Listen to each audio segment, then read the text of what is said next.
고운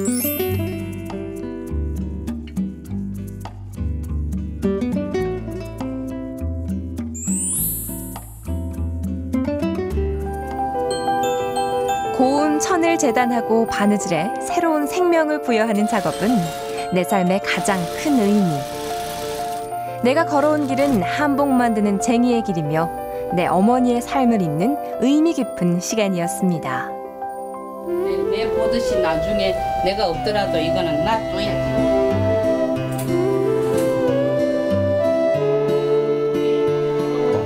저는 또 살아가면서 한복은 내 인생의 전부라 생각했고 나는 다른 거 생각조차도 해보지도 않았고 또 우리 어머니께 감사하고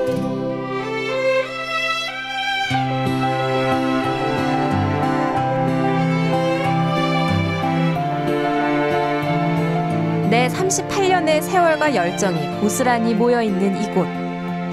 나와 어머니 그리고 딸이 함께 열어가는 한복 매장입니다. 화려한 듯 단아하고 간결하면서도 기품 있는 한복들은 모두가 우리의 손끝에서 탄생한 작품들이죠. 색감 고운 천에 정성과 시간을 더하면 아름다운 보답이 따라오다 보니 나의 시간은 늘 한복 만드는 일에 집중돼 있습니다. 지금은 공업도시가 돼버린 울산이지만 내가 나고 자라난 곳은 고택이었습니다. 그곳에서 바느질하는 어머니의 모습을 늘 보며 자란 나는 자연스럽게 한복 짓는 사람이 됐죠. 16 어린 나이에 시집와 평생 동안 바느질을 하며 살아온 어머니의 솜씨는 누구나 부러워하고 감탄할 만한 것이었습니다. 그때만 해도 뭐 다른 고객들이 인정을 하지 않으면 솜씨 있다고 하지 않았으면 돈을 주고 삭을 주고 맡겼겠습니까? 저는 그 어머니가 옷을 지은 옷을 배달을 많이 했었습니다. 이거 아무개 대게 갖다 드리고 오느라 하면 보따리를 들고 갖다 드리고 또 일감을 가져오고 하는 일을 어머니가 하시다 나면 마음에 안 드는 일이 또 있지 않습니까? 그럼 속상해 하시는 걸 보면 본인의 옷이 아니라도 그렇게 하면 그게 정성이 솟지 않고는 그 작품이 될 수가 없지요. 또 부모 음식 커가지고 시집을 가네. 아무것도 모르고 갔고. 어머니 나는 시어머니한테 배웠어요. 시집가가 16살 먹어 시집을 가노이. 할 줄 아나. 이러니까 이제 시어머니가 손을 다 가르쳐가지고 가르쳐주고 지긋지긋 나는 지긋지긋해가 딸을 안 시키려고 했지요. 내가 되니까네 바느질 이거는 밤으로 잠을 안 자야 하는 기고 항상 조용한 데 있어야 되는 기고. 한때 공무원 생활을 했지만 그 일은 내 심장을 뛰게 하지 못했습니다. 결국 결혼과 동시에 어머니 곁으로 돌아와 한복 짓는 일을 시작했죠. 어머니의 경험과 시간, 재주를 내 것으로 만들기 위해 눈물 나는 노력을 했습니다. 바느질을 비록 내 자신은 바느질을 하지만 이걸로 인해서 아이들은 공부를 시켜서 펜대를 드는 걸 굉장히 선호하셨거든요. 그래서 어머니 소망에 저버리지 않고 저도 공무원 생활을 시작했었더랬습니다. 공무원 될 때 그때는 나도 편했지요. 지 공무원 할 때는. 나도 막 지가 공무원 하니까 내가 별로 막 바느질로 힘을 안 쓰고 살았는데 우리 시집을 가니면 그래서 어머니 그게 아니라고 이건 다시 새로운 출발이다. 어머니 하시는 걸 소중하게 다듬어서 엄마가 과연 저 하는 게 판단이 흐리지 않았다라는 걸 보여드리겠다라고 했고 지금 지난해 어머니한테 그걸 입증을 시켜드렸습니다. 사진 속 다정한 어머니와 딸은 같은 길을 가며 더 돈독한 사이가 됐고 늘 서로를 격려하고 보듬어줬습니다. 덕분에 국내 9번째 침선 명장이자 울산 지역에선 공예 분야 첫 명장이 된 나. 힘들었던 시간을 보상하고도 남을 기쁨이며 명예입니다. 저게 보답이죠. 저 인생의 성공이고.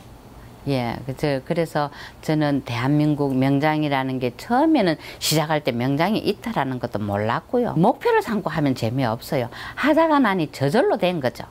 한복을 위해서 뭘 뜻하는 게 있으면 밤낮을 가리지 않으세요. 어디든지 찾아가시고 밤에도 공부하시고 새벽에 어떨 때 보면 새벽에 오면 그때까지 한숨도 안 주무시고 일을 하고 계실 때가 있어요.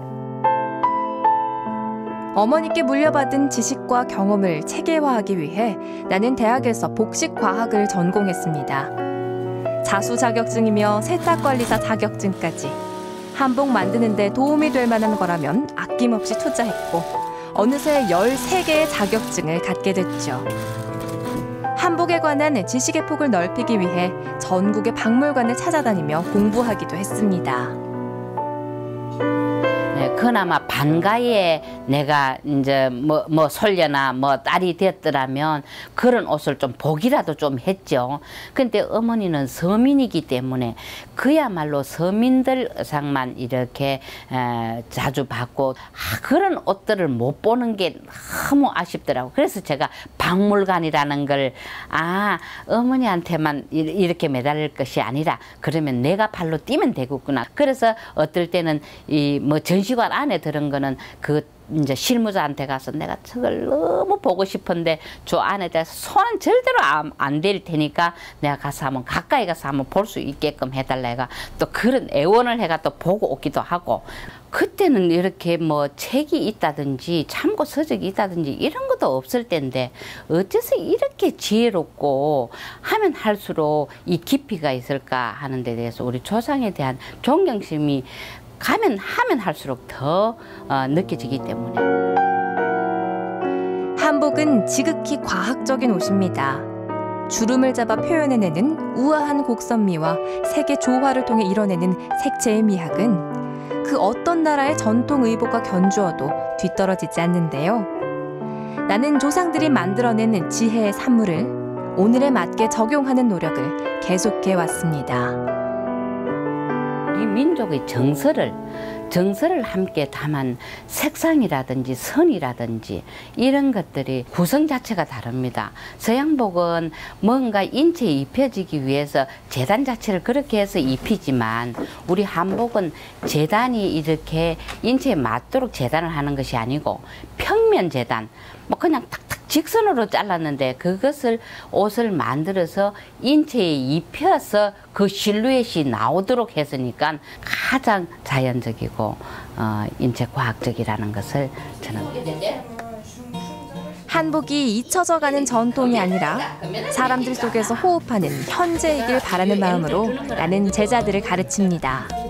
여기서 여기 되는 것보다 이게 다른 게 그저 다른 게 내가 막 바쁘게 달면 그거를 못 할 수가 있다고. 4분어 가슴둘레를 내준다. 4분어 가슴둘레 플러스 그다음에 여유분이라는 게 있거든. 사람은 몸이 들어가고 움직일 수 있는 여유분량을 줘야 되거든. 그러면 남자 거는 약 3cm 내지 3.5cm를 10년째 내 수석 제자로 살고 있는 딸 정연이는 어머니와 할머니의 솜씨를 고스란히 물려받은 아이죠. 대학에서 한국무용을 전공한 딸아이는 자연스럽게 한복의 아름다움에 매료됐습니다. 쉽게 알아들을 수 있도록 설명을 하시는 게 우리 어머니라서가 아니라 대단하시다. 이렇게 연구를 해왔기 때문에 전수를 할 수 있지 않을까. 내가 만들어준 한복을 입고 무대에 섰던 아이는 자연스레 한복이 주는 아름다움에 매료됐고 어느새 나와 같은 길을 가는 동반자가 돼 있었습니다. 한복을 지은 지 올해로 12년째. 탁월한 감각에 노력하는 열성까지 갖춘 아이는 얼마 전 한복 기능대회에서 금메달을 획득하는 등 능력을 인정받고 있어 어미의 마음을 뿌듯하게 합니다. 수선하던 게 자연스럽게 만들게 되고 또 어머니가 하시던 게 너무너무 자연스럽게 뭐 한 번, 두 번 거들어주던 게 자연스럽게 제 일이 됐고 받아들이게 된 거죠. 너는 태교부터 바느질을 했다. 네가 엄마 뱃속에 있을 때부터 바느질을 했고 태어나면서 제일 처음 소꿉놀이처럼 가지고 놀았던 게 바느질 도구고. 알기로는 우리 대한민국의 한복 명장이 9명입니다. 제가 9번째입니다. 9분 중에 대를 이어가는 딸이 대를 이어가는 건 유일하게 접니다. 예, 저 하나인데 다른 명장님들이 다 부러워해요. 일을 시키면요. 다른 사람이 했는 거는 절대 마음에 안 들고 얘가 했는 게 마음에 들어요. 저보다 더 잘해요. 그래서 되게 섬세하게 해야 되는 건 물론 시력도 좀 나쁘지만 제가 핑계 삼아 나는 눈이 어두워서 잘 안 보인다. 그러니까 이건 네가 해라고 하면 내가 했는 것보다 더 마음에 들어요. 신세대의 감각을 갖고 있는 정연이는 나의 제자인 동시에 협력자입니다. 손바느질을 해야 하는 작업에는 특유의 섬세함을 발휘하고요. 배색 능력도 뛰어나다 보니 정연이의 선택은 늘 만족스러운 결과를 가져오죠. 또 색감은 또 지가 더 뛰어나고 또 지가 보는 이 세대가 있잖아요. 그래서 그 세대가 지금 세대 간에 있는 그런 거를 또 새로운 거를 제가 또 받아들이지 무조건 제가 또 하는 대로 하면 전통적으로 하다 보면 2번, 3번 바느질을 해야 될 게 쉽게 한 번에 할 수 있으니까 전 그거대로 계속 우기죠. 그럼 어머니께서 안 된다고 하시면서도 그럼 네 편한 대로 한번 해봐 라고 또 받아들여 주세요. 그럼 제가 또 바느질을 하면 역시 안 이쁘거든요. 그러면 할 수 없이 또 제가 어머니 하시는 대로 또 따라가게 되고 그렇죠. 내 보듯이 나중에 내가 없더라도 이거는 놔둬야지. 내 한복 인생에서 가장 의미를 둔 건 바로 궁중복식입니다. 화려한 듯 기품이 넘치는 궁중의복은 우리 의복사의 정수이자 빛나는 역사죠. 그 의미를 새기며 한 벌 한 벌 만들다 보니 어느새 100여 벌에 달하는 궁중복식을 소장하게 됐는데요. 나는 여러 차례의 전시회를 열어 궁중복식이 갖고 있는 아름다움을 세상에 알려왔습니다. 누구한테 의뢰를 해가지고 그것을 돈으로 제작해가 한 게 아니고 내가 한 땀 한 땀 전부 내 손으로 하고 내가 제도를 하고 그 옷에 대한 의미를 부여를 했다면 내가 죽고 없더라도 그 옷의 혼은 영원히 남는 것이고 그게 바로 유산이 아닌가 싶습니다. 사실은 이거 진짜로 마구 쓰기엔 너무 아깝다. 이게 또 자수를 이래 또 놓겠나. 길게는 1년까지 걸리는 제작 기간에 어마어마한 제작비가 드는 궁중복식. 사명감이 아니었다면 결코 할 수 없는 일이었습니다. 옷 한 벌에 몇 천만이 지는 거예요. 그러면 내가 가족들한테 이렇게 막 비평을 받고 이래 안 하고 차라리 그때 옛날에 뭐 부산 동네나 아니면 저 삼산에 있는 미나리강 헐무리한 땅이라도 사놨으면 그게 돈이 되면 내가 가족들한테 대우도 받고 지금은 물려줄 유산도 많을 텐데 그런 걸 그런 데 잡아가 나가고 제가 되게 욕도 많이 들고 빚도 많이 졌어요.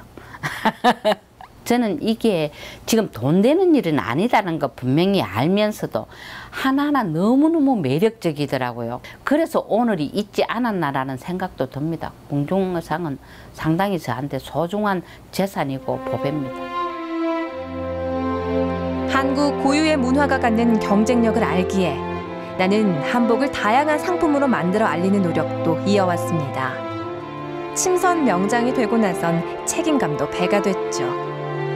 비록 지금은 사람들의 현실 삶에서 한 발짝 떨어져 있지만 언젠가는 더 크게 주목받고 사랑받을 거란 믿음으로 나는 오늘도 바느질을 합니다. 우리 한복을 문화상품화하여 세계화를 시킬 수 있는 유일한 방법이 아닐까 싶어서 저는 미니어처에 대한 관심을 가지고 문화상품으로서의 가치를 다시 재조명받고 싶어서 이 방법을 시도를 하고 있습니다. 지금 가르쳐 들어가고 그래서 액자도 그렇고 막 미니어처 하는 거를 그래.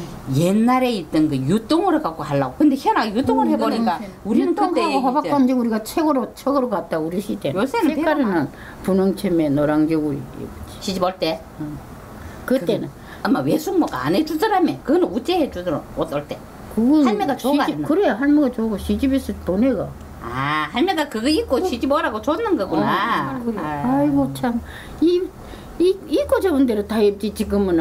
지금 세상은 뭐 입고 접은 대로 다 입지. 옷이 이 배뜨기가 참 곤란해 놓이 코렌자 그 시집 갈 때 입는다고. 색깔도 마음대로 못 하고 그래 이제 그걸 갖다 맞춰 다 떠났다가 그랬지. 얼마나 좋다고 내가 그래 나가 너무 많이는 저래 꼽은 것도 못 입어본다.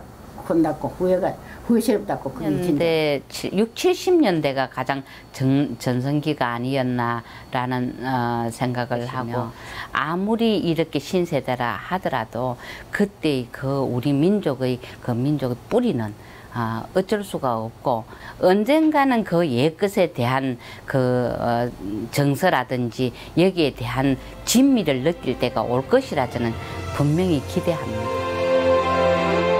고운 천을 만지며 살아온 평생.